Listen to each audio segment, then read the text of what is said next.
Warahmatullahi wabarakatuh. Welcome back here to Salam Medias. This is Local Matters with myself, Ahmed Kaji.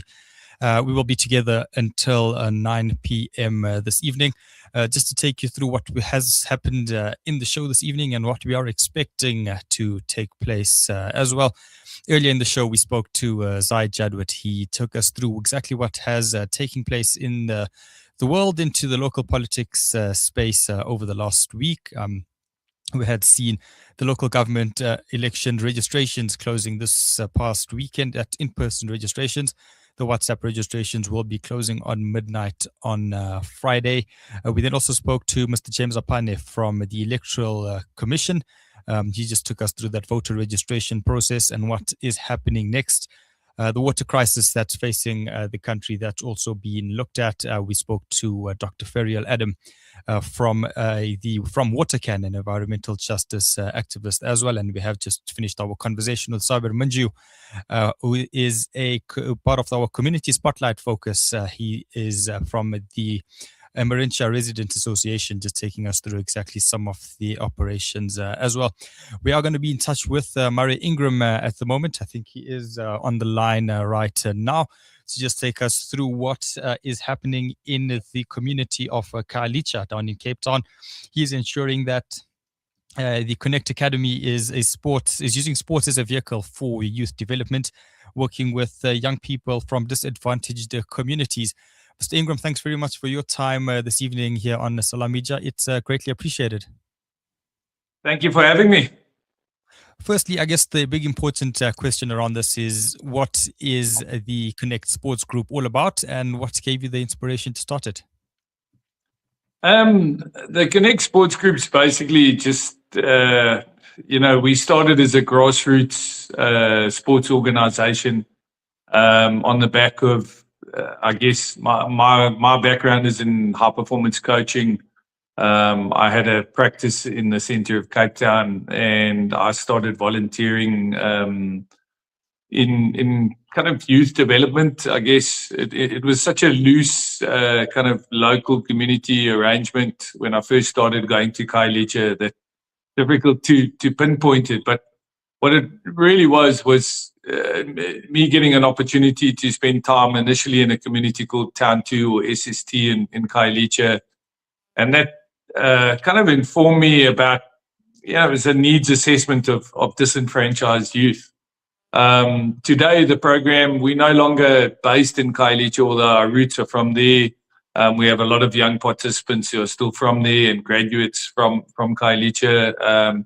Our home ground is in Para now at Connect NTK, but we have an ecosystem that goes right across Cape Town, predominantly in rugby, but we do dabble in other sports in a capacity building way. I guess at a time for local elections, when there is a lot of serious conversations around service delivery, how important is it to then just have some sort of youth empowerment to ensure that perhaps the generation of tomorrow will be positive contributors to society?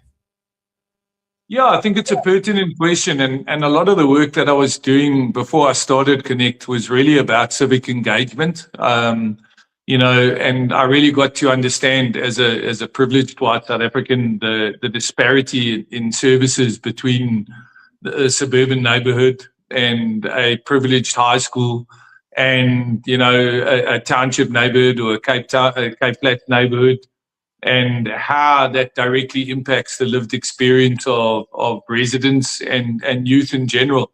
I think if you take our early days in Khayelitsha, what really struck me was, I think in those days, and I'm going back 15 plus years, there was about 6 fields in Khayelitsha servicing over 1 million people.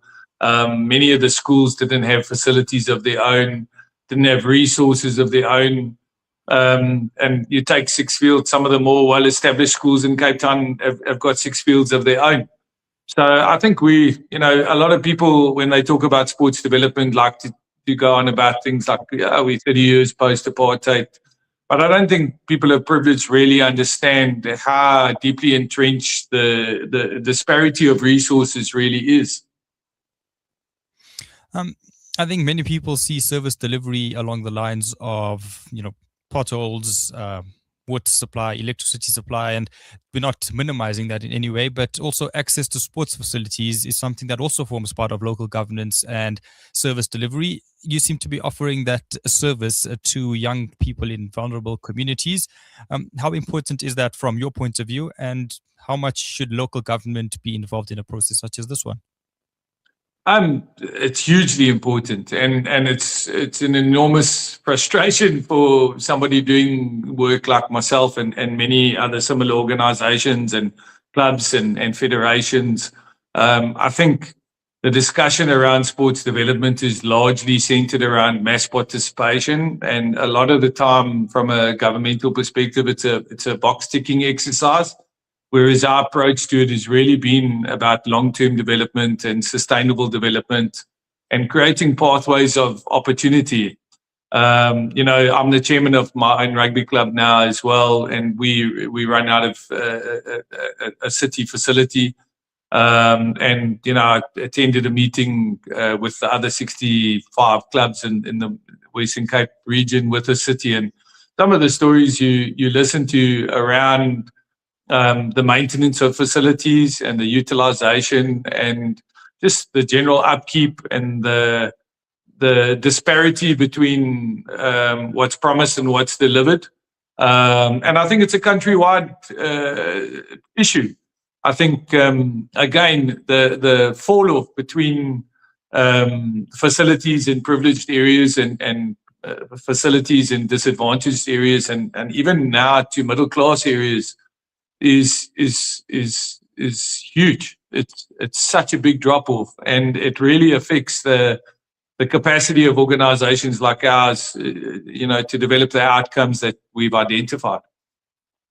All right, Ingram, thank you very much for your time this evening. Once again, we have said that we are a bit tight for time. We're really excited to hear what you are doing, and we look forward to seeing what else you will be doing going forward. And the work that you have been doing in the city of Cape Town, and hopefully this will extend to beyond, is something that is exceptionally valuable and something that will take these boys well beyond the time, well beyond into their teen years and beyond their teen years into their professional lives as well.